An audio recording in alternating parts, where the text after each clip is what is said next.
Hello, welcome to a video that is focusing on some algebra skills. So we are told to solve by factoring, and we have the theorem that allows us to solve by factoring. Some key things to notice. In order to use this theorem, it has to be multiplication. So this is A times B.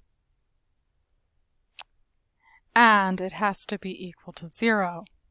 So when I look at this first example, it is not multiplication, it is addition right now, and it does not equal 0. So I have some work to do to get this into the right format.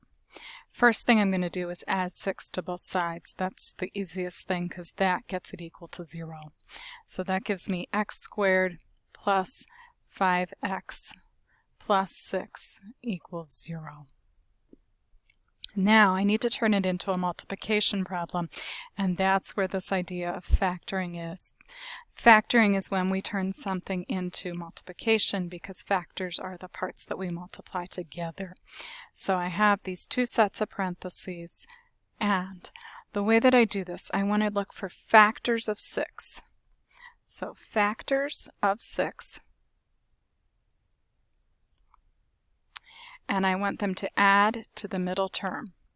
So that add to 5. So, factors of 6, numbers that multiply to give me 6. So I could have 1 times 6. I could have negative 1 times negative 6. I could have 2 times 3. I could have negative 2 times negative 3. All of those combinations will give me 6. So I look down this list. If I add these two numbers together, 1 plus 6 is equal to 7. That's not 5, so that one is out. These would be negative 7. These added together, 2 plus 3 does equal 5. So this is the combination I want to use. This first term, x squared, splits to be x times x. The last term, 6, splits to be positive 2 and positive 3. If I check this using the FOIL process, I would have x squared from the first terms. I would have 3x from the outer terms, 2x from the inner terms, which would add up to 5. And I would have 2 times 3, or 6, for the last terms. And so I have this factored, and so I have met the qualifications here. It equals 0, and it's a multiplication problem. The next part of the theorem then says that either A equals 0 or b equals 0. So that means either x plus 2 equals 0 or x plus 3 equals 0. So I make these two little equations based on the second half of the theorem. I solve this by subtracting 2 from both sides, so x equals negative 2 as one possible answer. Subtract 3 from both sides here, and so I get x equals negative 3 as the other possible answer. So that is my answer and work for number 5. So let's take a look at number 6. For number 6, we've already met the condition that it's equal to 0, so we just need to meet the condition that it's a multiplication problem. And so I again am going to have to factor. This one is harder because the first digit is a 2 instead of a 1. So I still put my two sets of parentheses equals 0. However, 2 is a prime number.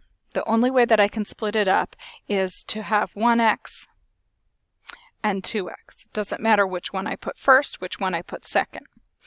Everything else is positive, so I know that I will have plus signs here and here. Now, I find that the best strategy is guess and check.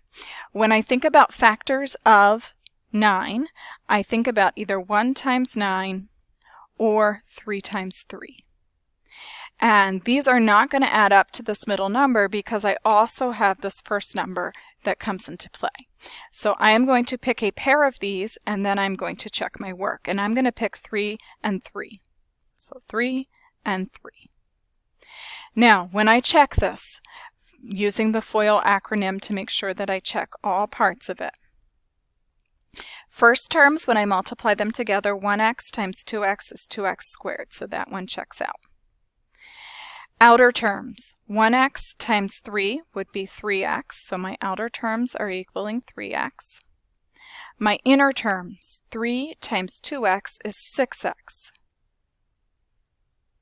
When I add these together, I do get 9x, which is what I wanted. So that checks. And then my last terms, 3 times 3 is 9, so that also checks. So I picked the right pair. If I had picked the 1 and the 9 and put it in here, I would do the same check, and it's typically that you find an error if you pick the wrong guess right here when you check out the outer and inner terms. So since I have it successfully factored, I use the second half of the theorem. So I put x plus 3 equal to 0. And I put 2x plus 3 equal to 0. I solve each mini equation, so minus 3, x equals negative 3. One possible answer. This side is more work because I have this 2 with the x. So first off, I subtract 3, and so that gives me 2x is equal to negative 3. And then I have to divide by 2. So that gives me x equals negative 3/2 as my second answer. Final one. So this time, again, I've got some issues. First issue is it's not equal to 0. So I'll deal with that issue. We'll do this problem over here. Just like I did up here, I will subtract this time 18x from both sides. And so I will get x cubed minus 7x squared minus 18x is now equal to 0. Second issue that I have x cubed, x squared, and x to the first, which is not quadratic. So I have to factor out an x from all of these terms before I have a quadratic. So this is the reverse of the distributive property.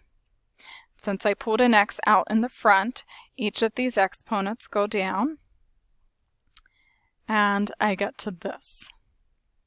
Now, technically, this is multiplication, so it technically meets the first half of the theorem.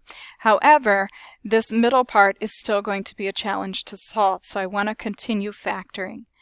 This middle part, which is a quadratic, can be split into 2 factors. So I have this. Now, I am looking for factors of negative 18. It's important to note that it's negative 18 because that means I'm going to need a positive and a negative. And I want them to add to negative 7. So immediately in my head, I think about 2 and 9 because I know that 2 and 9 could be combined to be 7. So if I have positive 2, I would need negative 9 to make negative 18. My other option would be negative 9 and positive 2 would also make negative 18. If I add these, 2 plus negative 9, that does equal negative 7. So this is my correct combination. So here I want to split the x squared into x and x. And I want to do plus 2 and minus 9. I want to double check things with my FOIL. First terms, x times x is x squared. That one checks. Outer terms gives me x times negative 9, so negative 9x. Inner terms give me 2x. Add them together, I get negative 7x, and so that checks. Last terms, 2 times negative 9 is negative 18. That checks. Now, I have 3 separate factors, so I have to set each individual one equal to 0.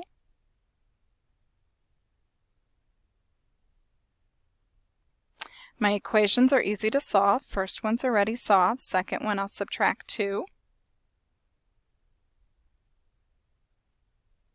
And third one, I will add 9. And so, because this was a cubic function to begin with, exponent of 3, I come up with 3 separate answers.